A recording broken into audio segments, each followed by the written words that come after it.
Miracle Boy Boxing, ladies and gentlemen. I am your host, the one and only Hosting Cruz, bringing you another exciting edition of boxing. Don't forget to hit and to like, subscribe to my channel. It's always greatly appreciated. Stay tuned. Miracle Boy Boxing, ladies and gentlemen. I am your host, Hosting Cruz, and guys, ladies and gentlemen, Canelo Alvarez, one of the greatest to ever put on a pair of gloves of this generation, has turned in a classic performance that defines Canelo, that makes what Canelo is today, and one of the greatest to ever do it. He made it look so easy last night, at times, most of the times in the fight, and having 61 wins, 2 losses, 2 draws, 39 knockouts. He's been in there with some of the best in the sport of boxing: Floyd Mayweather, Austin Trout, Miguel Cotto, Dmitry Bivol, Sergey Kovalev. So all that experience came in last night. An undisputed champion at 168 pounds, champion at 154, champion at 160.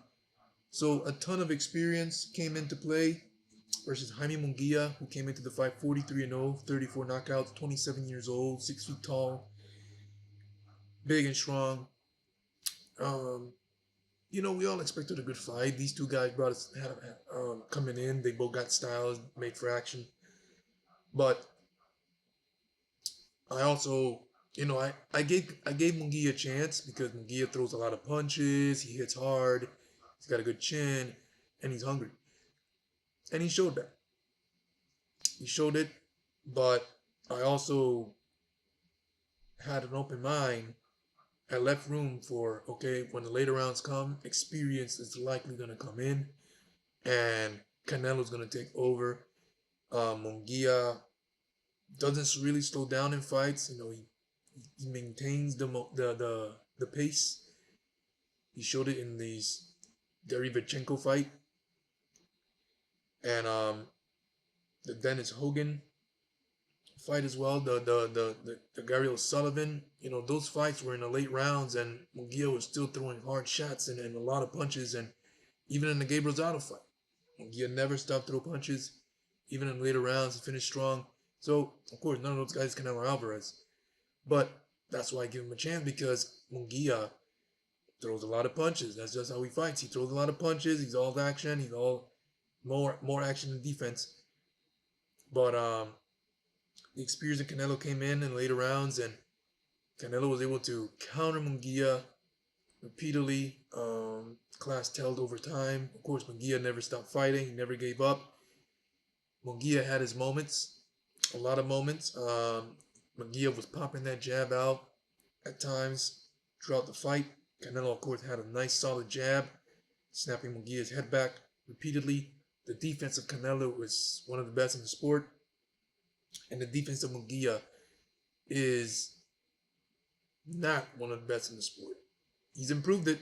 He's improved it by being with Freddie Roach, but it was, he was still getting hit good. In boxing, you're going to get hit, but yeah, Munguia did show the Munguia of older times when it comes to the defense, because he was getting hit with some solid shots. Even and to the point where he eventually got dropped and all with an uppercut. He got caught with an uppercut after having a good 4th round. He got careless. He reached a bit too much, and he got caught by Canelo's right uppercut that dropped him. Canelo, one of the best counter punchers in the sport, like I said, and Canelo saw it, and he took advantage of it and shoot the uppercut, and it landed, man. And Munguia got up. He kept fighting. Munguia, like I said, he had a lot of moments in the fight, landing some titanic right hands and left hooks. There was one point in the fight, I forgot what round it was, that Munguia was letting his hands go, and he landed a right cross and a left hook flush on Canelo's chin. And Canelo didn't even budge. It's crazy. Canelo has one of the best chins in boxing today. Never been dropped. Only one time he got buckled, and that was by Jose Miguel Cotto's brother, back in 2010 on the undercard of Mosley Mayweather Mosley. That was the last time I really saw Canelo really hurt in a fight. Since then, I haven't seen anything like that, not even close. Canelo, um, this fight, before I get into Canelo once again, this fight was a good fight. It was not the level of Barrera Morales in terms of action or Israel Vasquez versus Rafael Marquez, but it was a good fight. It had the feel when the entrances were being made and the anticipation and the crowd and the pageantry with the mariachi and stuff. Mexico versus Mexico. It had the feel of Barrera versus Morales and Vasquez versus Marquez. But in terms of action, it did not live up to those two fights. But it was a good fight. You know, Munguia never stopped fighting, let his hands go. He gave it his best.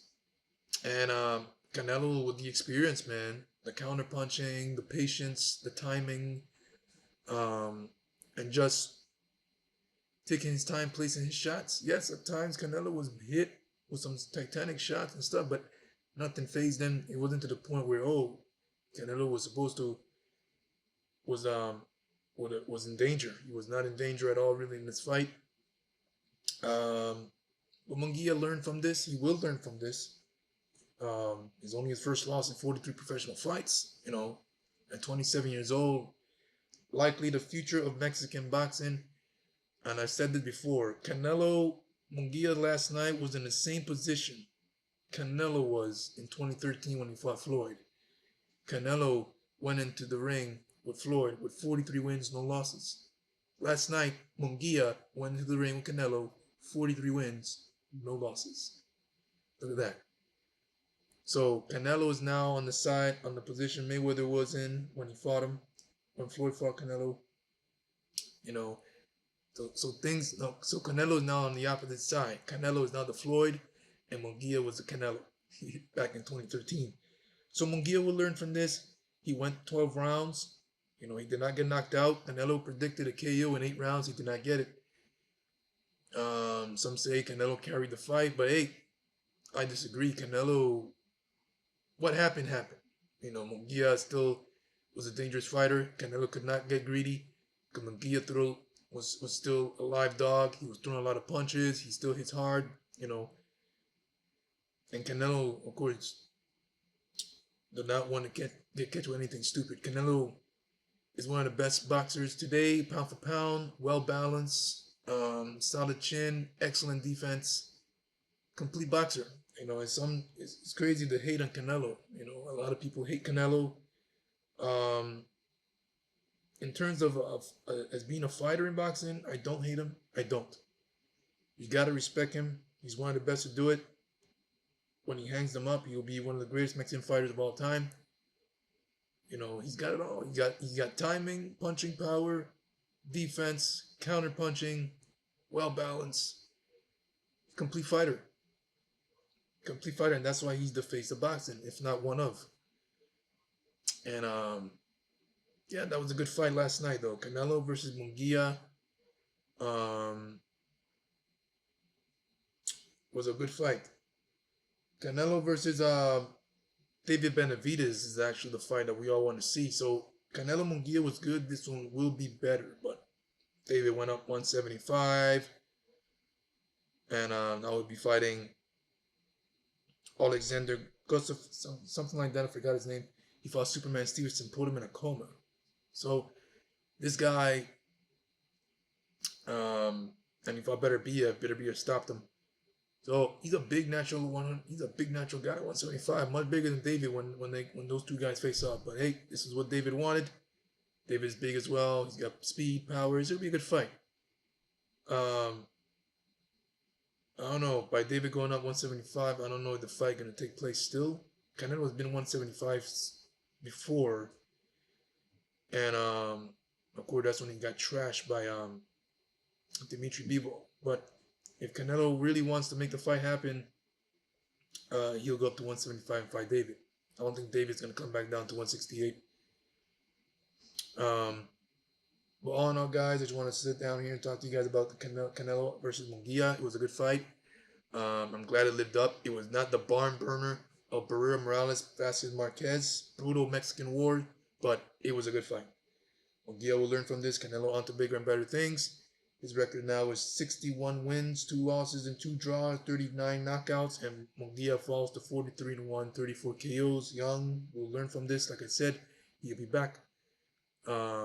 He's gained a ton of experience after last night, and yeah, see what happens.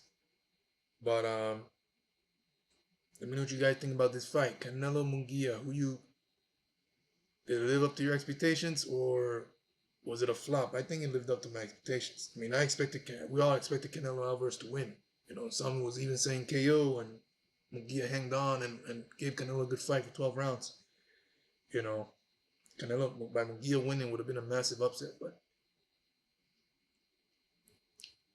what was expected happened. Canelo Alvarez, not dominating, but clearly winning the fight in a good fight. American Boy Boxing, ladies and gentlemen. I am your host and crew. Don't forget to like and subscribe to my channel, ladies and gentlemen. It is always a pleasure to talk to you guys about boxing. And I'll see you guys in my next video. Peace.